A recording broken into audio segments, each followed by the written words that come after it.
듣도록 하겠습니다. 조판기 국토연구원 국토유지연구센터장님의 발표를 듣도록 하겠습니다. 15분 정도. 15분.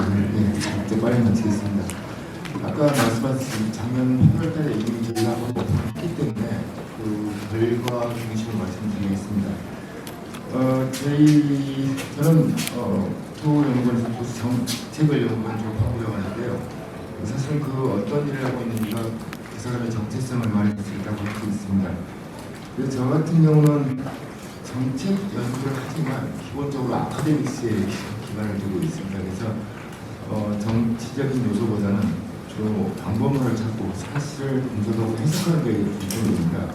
그래서 오늘 자료도 이걸 정치적으로 해석할 수 있는 것, 그 다음에 또 하나는 우리가 일반론적으로 논리적으로 추론하는 것들이 있는데 현대 사회과학은 주로 데이터를 기반으로 하기 때문에 저희가 구할 수 있는 데이터를 기반으로 대안을 제시를 했고 그에 따른 최대한을 했습니다. 과거에 좀 말씀을 드렸기 때문에 간단히 넘어가도록 하겠습니다.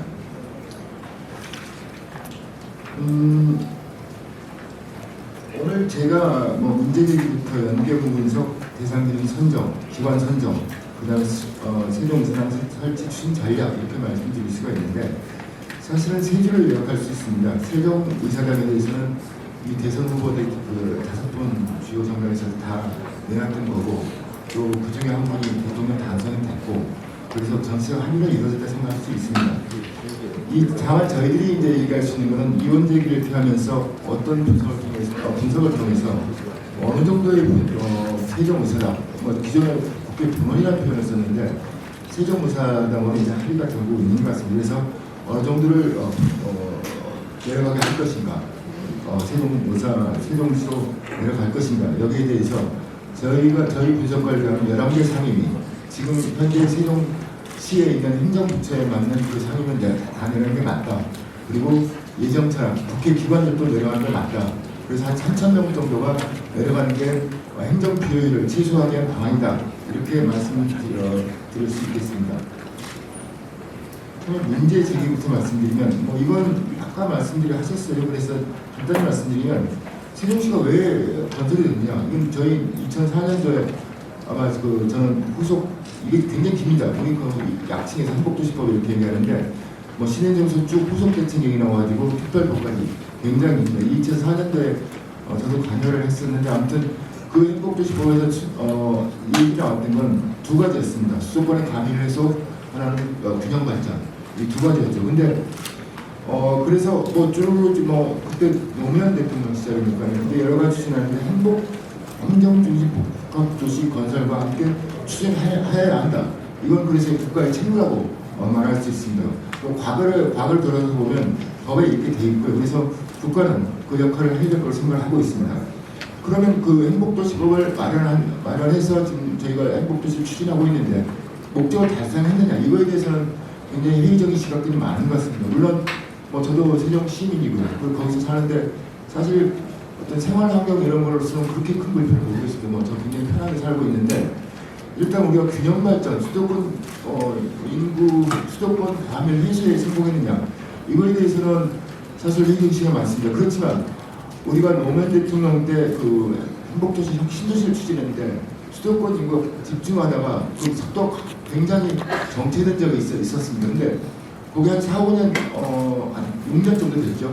그러다가 작년부터 다시 급격히 또 수도권 인구가 증가하고 있습니다. 그래서 50%를 드디어 12월달 넘었다고 지금 공포가 되고 있습니다. 그래서 이제는 어떤 우리 그 국민들의 서울에 대한 욕망, 수도권의 욕망 이거를 대하기 위해서는 공공기관, 아까 이낙연 의원님 말씀하셨는데 공공기관 이전과 함께 국회 분원이 같이 추진해야 될 거라고 생각하고 있습니다.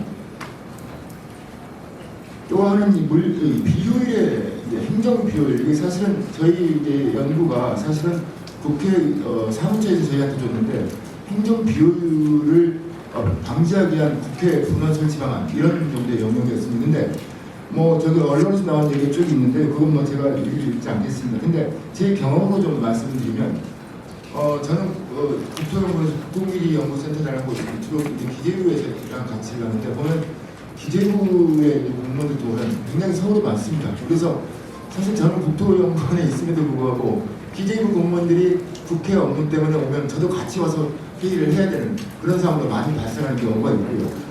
또 하나는 우리 뭐 이춘희 시장님 그때 부단장이셨는데 저희가 법을 만들 때 저 같은 경우는 모르겠습니다. 다른 분은 알았는지 모르겠지만 행정부가 내려가면 어떤 NGO 단체나 협회 이런 데서 굉장히 많습니다. 협회마다 자기들의 건물 갖고 거기에 있는 일하는 사람들 많은데 그렇다고 뭐 고급 기능을 할 수 없고 국제 기능 이런 건 아닙니다. 그렇지만 의회와 같이 붙어다니는 기능인데 저는 행정부가 내려가면 그것도 내려갈 줄 알았는데 안 오더라고요. 지금 세종시에 거의 없습니다.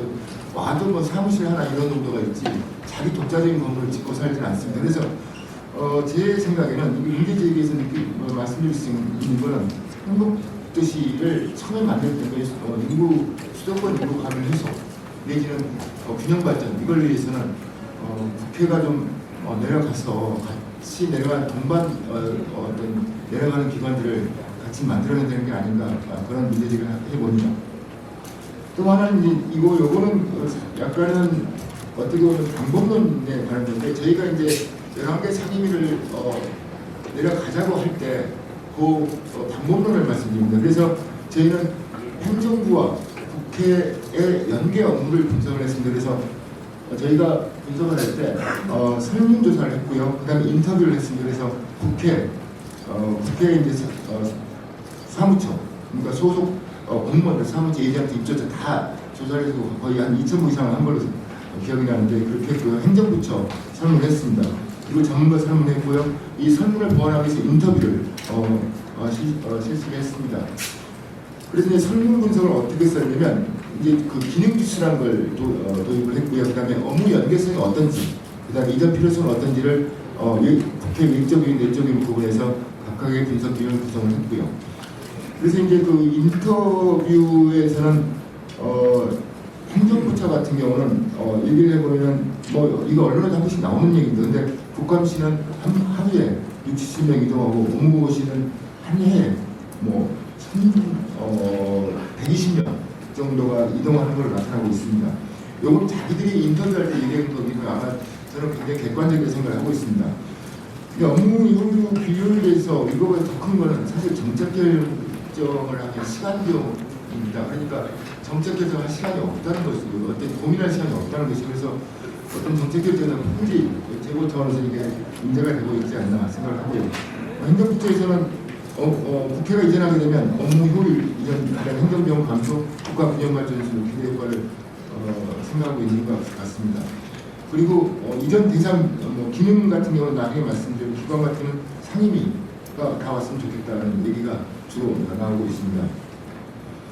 그 다음에 국회 이제 사무처, 입조처, 예정처, 상임위, 도서관 이렇게 인터뷰를 했습니다. 그래서 인터뷰를 해보니까 마찬가지로 상임위, 예정처, 입조처, 사무처 이런 순서대로 지금 행정부와 연계했다고 얘기했고요.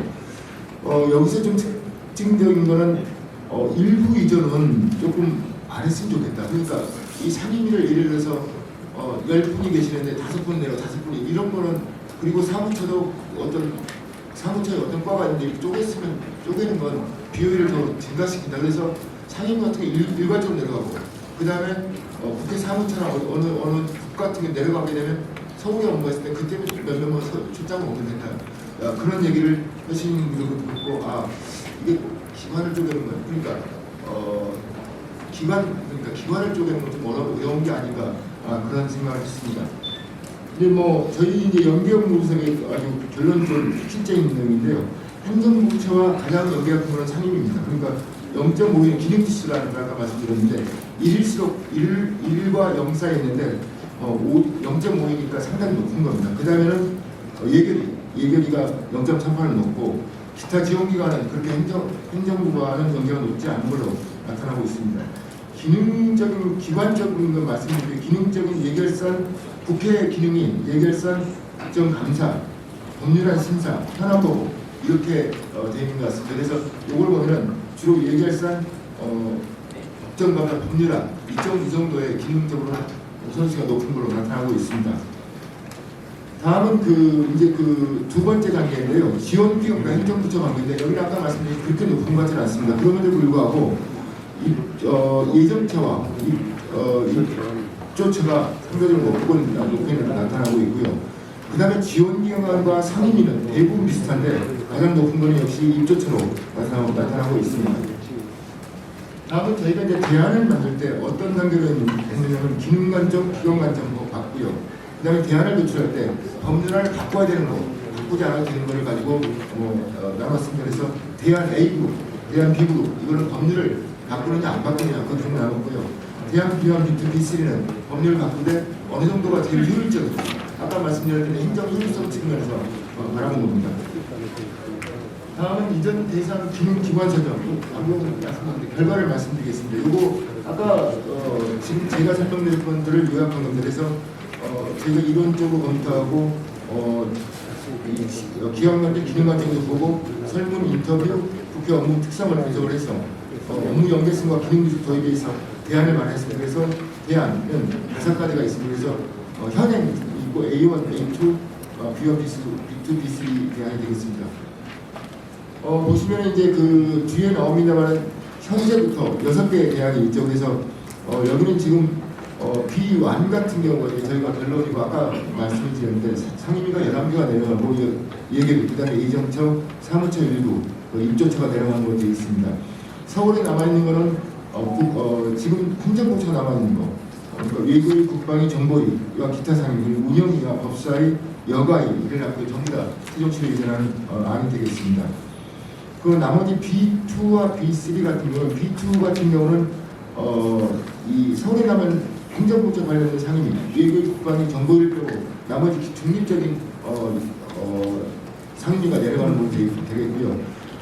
대안 B3는 본회의 기능만을 남고 모두가 세종시로 내려가는 안이 되겠습니다. 요거 지금 대안 A1부터 B3까지를 가지고 저희가 효율성 분석을 했는데 그건 뒤에 다음 컷에 말씀드리겠습니다. 그래서 요거를 이제 B1, B2, B3에 대해서 어느 정도가 되냐면 2,900명, 3,100명 이 지금 B3 같은 거 거의 다죠.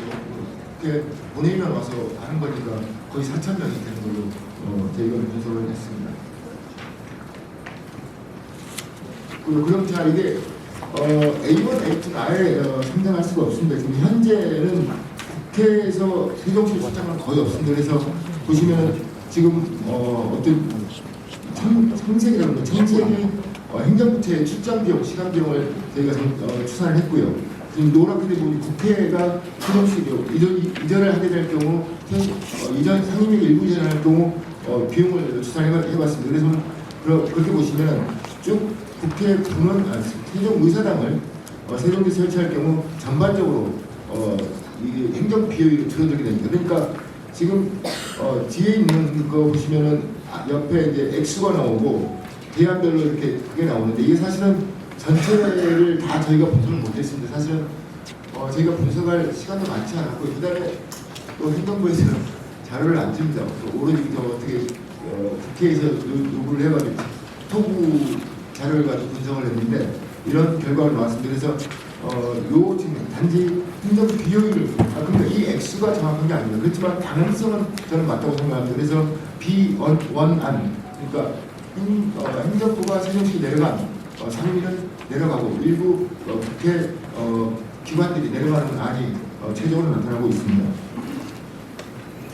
국회의사당 설치 전략인데요, 추진 전략인데 일단은 어디에 지을 건지에 대한 고민을 해야 될 것 같습니다. 근데 이미 좀 세종시에서 이미 고민을 행복정부 세종시 고민을 하셨는데 여기에서 A, B, C 안을 가지고 고민했습니다. 저희들은 D2를 넣어가지고 같이 고민을 했고요. 근데 역시 뒤에 보시면 이게 사실은 여기가 이게 지금 정부 청사가 뭐 다들 알 건데 여기 있고 국회의원보다는 이쪽에 있고 지금 그 앞에 있는 땅인데 여기가 일반 단독주택용지로 지금 원래 예정이 돼 있던 곳이죠. 그래서 이것을 갖고 났는데 아무튼 저희 이 뒤에 이제 분석 보시면 아시겠지만 대안별로 보면 B1 부지가 가장 최적인 부지로 나타났고요.